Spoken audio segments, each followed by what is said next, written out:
فرائض کیا ہیں, اولاد کے حقوق اور فرائض کیا ہیں, اور یہ جو والدین کی تھوڑی سی بلیک میلنگ چلتی ہے کچھ معاملات کے اوپر, اس کو ہم کیسے ٹیکل کریں گے؟ اصل میں نا اسلام میں جو بیسک فلاسفی ہے اس میں والدین کے کوئی حقوق نہیں ہے, کسی اور انسان کے کسی پہ کوئی حق نہیں, اللہ کا ہی حق ہے صرف انسان پہ. اور اللہ تعالیٰ نے جو میٹرکس بنائی ہے اس میٹرکس کو پورا کرنے کے یہ فرائض ہیں ایک دوسرے کے لیے. میرا فرض ہے کہ میں باپ کی خدمت کروں, تابعداری کروں, جب تک کہ وہ اللہ تعالیٰ کے احکام کے انڈر مجھے اپنی تابعداری کروائیں. تو اس کا مطلب ہے کہ باپ کے ایبسولوٹ حقوق کوئی بھی نہیں ہے.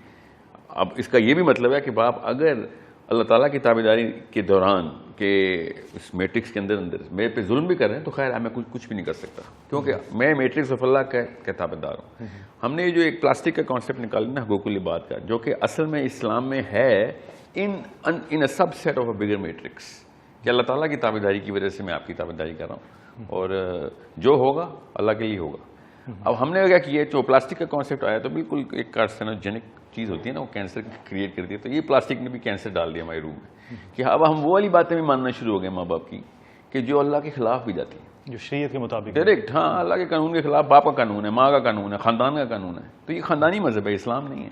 there is no right of any human being on anybody else unless he is and until he is inside the zone کہ اللہ تعالیٰ کے قوانین کو ری انفورس کروا رہا ہے. اللہ تعالیٰ کے قوانین کو جو ری انفورس نہیں کروا رہا تو بے شک اس نے بایولوجی میں باپ نے بچہ پیدا کر دیا ہو. یہ اسلام میں کسی کی عمر کی قدر نہیں ہے, یہ بزرگوں کا احترام اسلام کا کانسیپٹ نہیں ہے. جب ورنہ تو اب چھوٹے بچوں نے ابو جہل کو مارا تھا, ابو جہل نے یہ تو نہیں کہا یار عمر کا خیال کر لے میرا, انہوں نے کیوں نہیں خیال کیا اس کی عمر کا, صرف اللہ کا خیال ہے, اللہ کے قانون کا خیال ہے. وہ چھوٹا آپ کو تبلیغ کرے گا, چھوٹا آپ کو ٹوکے گا کون سدیدہ سے, آپ بے شک 70 سال کے اور 8 سال کے بچے نے کہا کہ انکل یہ بات غلط ہے, تو آپ اس بچے کا بھی ایسے احترام کریں گے جیسے ایک بڑے کا احترام ہوتا ہے. آپ صرف قوانین کے اس ایسنس کے اوپر اپنے آپ کو پلیس کریں گے.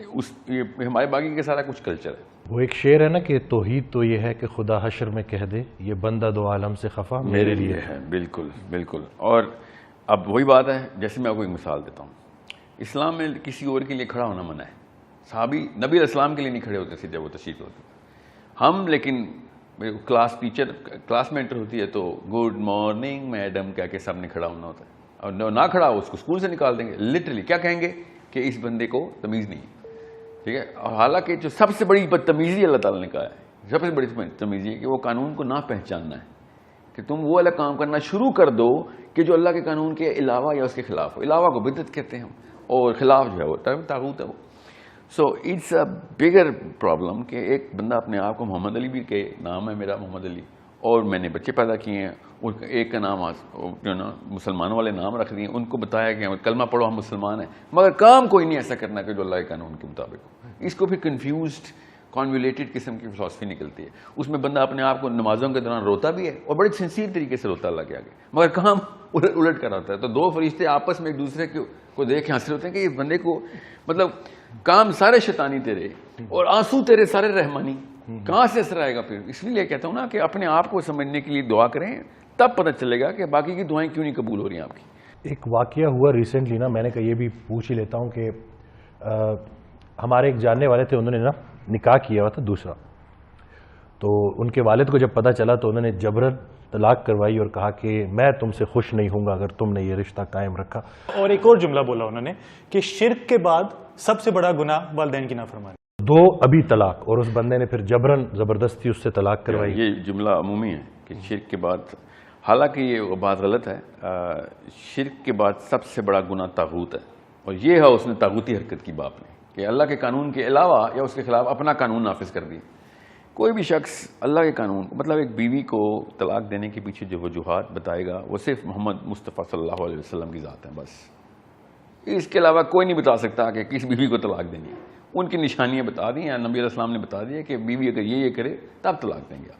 اس کے علاوہ کوئی آگے آپ کو کہہ دے یا مشورہ دے دے کیا مطلب, نبی علیہ السلام کے پاس لوگ آتے ہیں صحابی کہ یا رسول اللہ طلاق, مجھے طلاق کی بات بتائیں. نبی علیہ السلام نے کہا نہیں دینی طلاق. ایسے ایسے کیسز ہیں.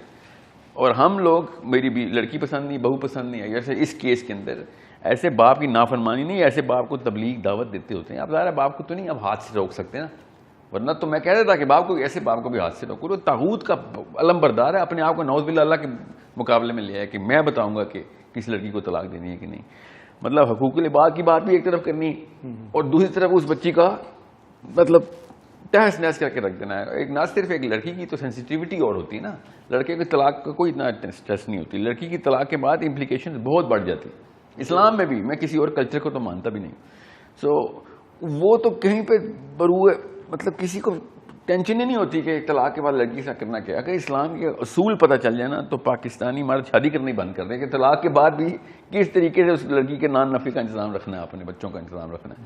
اتنی بڑی ریپرکشنز ہیں کہ شادی اتنا بڑا انسٹیٹیوٹ ہے کہ عام بندہ جو کہ تھوڑا سا بھی شعور رکھتا وہ اسلام میں اور بیوی کے پری ڈیورس یا پوسٹ ڈیورس رائٹس کی ایک دفعہ لسٹ پڑھ لے تو وہ تو کانوں کو ہاتھ لگائے گا کہ نہیں بھائی اس سے تو بہتر ہے کہ میں جا کے انڈیا سے لڑائی کر لوں, اس میں کم نقصان ہونا ہے, پیسے بھی کم لگنے اس میں اور اس میں بچے بھی کم مرنے ہیں, اس میں تو بچے بھی تباہ کرتے ہیں. تو ایسے باپ کو میں کیا کہوں, ایسے باپ کی تابع داری نہیں, ایسے باپ کی نافرمانی کرنا ثواب ہے کیونکہ آپ اس وقت اللہ کی فرمانبرداری کر رہے ہوتے ہیں. تو یہ لوگ ماں باپ نے اپنی طرف سے ایک نخرہ اور چسکا رکھا ہوتا ہے کہ میں مجھے اللہ نے ماں یا باپ بنا دیا تو میرے اوپر کوئی نئے قوانین کو بنانے کا بھی اطلاق ہوتا تو وہ تو انبیاء پہ ہوتا ہے, یہ تو نبیوں کی بات ہے.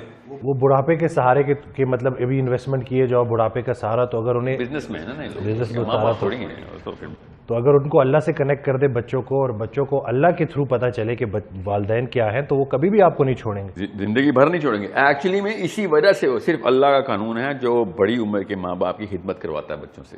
اس کے علاوہ سائنس میں lethargy, fatigue, so many other problems come into play. جب بندہ پھر بہانے ڈھونڈ لیتا ہے کہ کیا کروں, آپ ہی کے لیے پیسے کمانے جا رہا ہوں اور پھر غائب, اور اولڈ ہومز آپ کی پھر ایک وہ بنتی ہے اور دائمی مسکن بنتا ہے. دا پرابلم از کہ ماں باپ کو اللہ کا نام یوز کرنے سے پہلے جو روح کانپنی چاہیے نا وہ نہیں کانپ رہی, ان کو شعور نہیں ہے. نااہل بھی ہیں اتنے جاہل بھی ہیں کہ جو اللہ کا نام لیتے وقت کسی بھی قسم کا کوئی تعامل نہیں کرتے کہ اللہ نے کہا ہے کہ ماں باپ کی خدمت وہ بات ماننی ہے. اللہ تعالیٰ نے ایسے ماں باپ کو کے ساتھ جو سلوک کرنے کے لیے کہا ہے نا وہ میں آپ کو بتا نہیں سکتا اس طرح کے پروگرام میں, کیونکہ آڈینس میں بچے بھی ہوتے ہیں. میں اس طرح کی سخت جملے استعمال نہیں کرنا چاہتا, نہیں تو بڑے بڑے بچوں نے بدر میں عہد میں اپنے اپنے باپوں کے سر قلم کیے ہیں. جو اللہ کے خلاف چلے گا اس کی کوئی درجہ نہیں ہے اس کا. دھیان میں رکھیے گا, قانون صرف اللہ بنائیں گے اور کوئی قانون بنانے کا مجاز نہیں ہے. اور اگر کوئی بنائے گا تو وہ نبی تھے اور اب کسی نے نبوت کا دعویٰ کرنا ہے تو آج پھر وہ بنائے پھر قانون. ہمارے دین میں تو کوئی نیا نبی نہیں آنا. اب اللہ کے قانون کے پیچھے ہی حضرت ابو بکر جو ہیں وہ, میں انہی کا مثال دینے لگا تھا ابھی. پھر میں نے کہا کہ ابھی بہت سخت ہو جائے گی بات کہ ایسے لوگ پھر اپنے ماں باپ کے ساتھ کوئی زبردستی دست رازی نہ کر بیٹھیں. اس کی اجازت نہیں ہے آپ کو کہ آپ اپنے بابا پہ ہاتھ اٹھائیں, جتنا مرضی جو مرضی ہو جائے, جب تک کہ وہ اللہ کا دشمنی کا اعلان نہ کر دے. تو یہ تو جہالت کا اعلان کر رہے ہیں, تو اس پہ ہاتھ نہیں, ماں باپ پہ ہاتھ نہیں اٹھائیں گے آپ کبھی. مگر نعوذ باللہ ایسے ماں باپ کی تابعداری کریں کہ جو کسی بچی کو اس لیے طلاق دے رہے ہیں کہ ان کی مرضی سے شادی نہیں ہوئی, تو مرضی کا کہیں پہ طلاق نہیں. شادی میں 4 گواہوں کی ضرورت ہے مسلمانوں کی کہ ہم نے دیکھ لی شادی ہو گئی. لڑکی کے ولی کی اجازت کی ضرورت ہے. یہ لڑکے کے باپ کبھی نہیں بتا سکتے ماں کے جا کے طلاق دے کسی کو. یہ ایسا کوئی یہ اسلام نہیں ہے. ہندوؤں میں شاید ہوتا ہو, ایکچولی میں صحیح بتاؤں میں نے پڑھا اس میں بھی ایسا نہیں ہے, وہ بھی ان کا کلچرل ایشو تھا. ان کے مذہب میں بھی ایسا نہیں ہے. یہ 2 نمبری جو ہے نا ہم نے خود ہی